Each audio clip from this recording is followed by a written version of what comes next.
চাঁদাবাজি হচ্ছে, চাঁদাবাজি যারা চাঁদাবাজ তারা কিন্তু কোনো দলের না, চাঁদাবাজি। এই চাঁদাবাজিকে নির্মূল করার জন্য বিএনপি হাইকমান্ড সারা দেশে কয়েক হাজার নেতাকর্মীকে তারা বিএনপি বহিষ্কার করেছে। আমি পাশাপাশি আরেকটি কথা বলতে চাই, এটা একটা বিএনপির ভাবমূর্তিকে নষ্ট করার জন্য একটা ষড়যন্ত্র। বিশেষ করে দু একটি পত্রিকা, যেমন আমি প্রথম আলোর কথা বলবো, প্রথম আলোর একটি কাজই হলো বিএনপির শীর্ষ নেতৃত্ব এবং বিএনপির মাঠ পর্যায়ে পরীক্ষিত নেতা কর্মীদের চরিত্র হরণ করা প্রথম আলো পত্রিকার কাজ।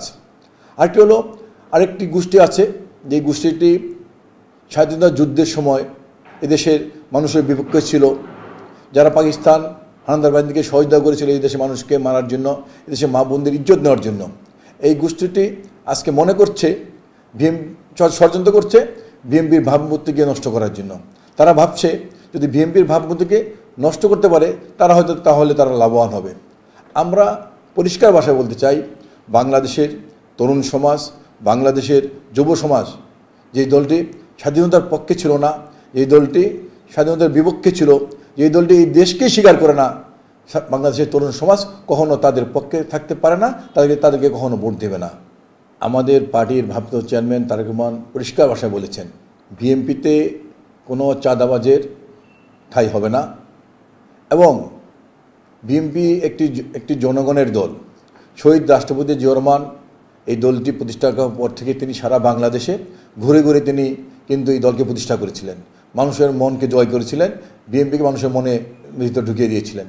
পরবর্তী পর্যায়ে বেগম খালেদা জিয়া কিন্তু সারা বাংলাদেশে ঘুরে ঘুরে এই দলের যে অগ্রযাত্রাকে আরও বেগবান করেছিলেন। তিনি কিন্তু সারা বাংলাদেশে এমন কোনো গ্রাম নেই, কোনো উপজেলা নেই যেখানে বেগম জিয়া যাননি। বিএনপি একটি জনগণের দল। আমাদের ভারপ্রাপ্ত চেয়ারম্যান তারেক রহমান যখন দেশে ছিলেন তিনি কিন্তু মানুষের সেবা করার জন্য বিভিন্ন গ্রামে গ্রামে তিনি ঘুরেছেন।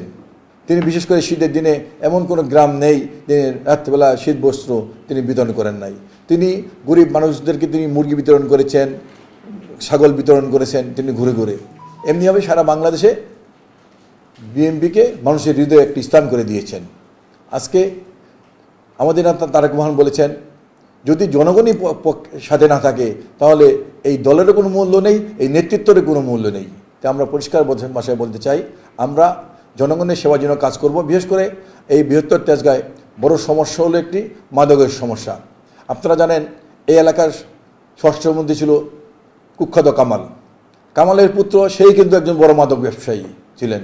এই কামালের পুত্র কিন্তু এই বৃহত্তর তেজগাঁ সহ ঢাকা শহরে মাদকের একটি রাজত্ব করেছিল, মাদক মহল্লায় মহল্লায় আজকে ছড়িয়ে পড়েছে। তাই আমাদের এই এলাকায় প্রথম কাজ হবে মাদক মুক্ত করা, চাঁদাবাজ মুক্ত করা, এবং আমাদের আরেকটি কাজ হলো যে কিশোর গ্যাং।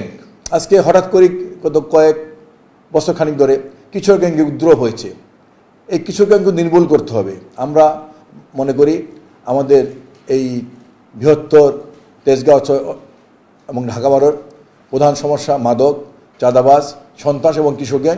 আমরা মনে করি আগামী দিনে যদি ইনশাল্লাহ বাংলাদেশের মানুষ যদি বিএনপিকে ভোট দেয়, বিএনপি ক্ষমতায় আসতে পারে, আমরা এই এলাকা থেকে মাদক, চাঁদাবাজ, সন্ত্রাস এবং কিশোর গ্যাং আমরা নির্মূল করব, এটা আমাদের প্রত্যয়।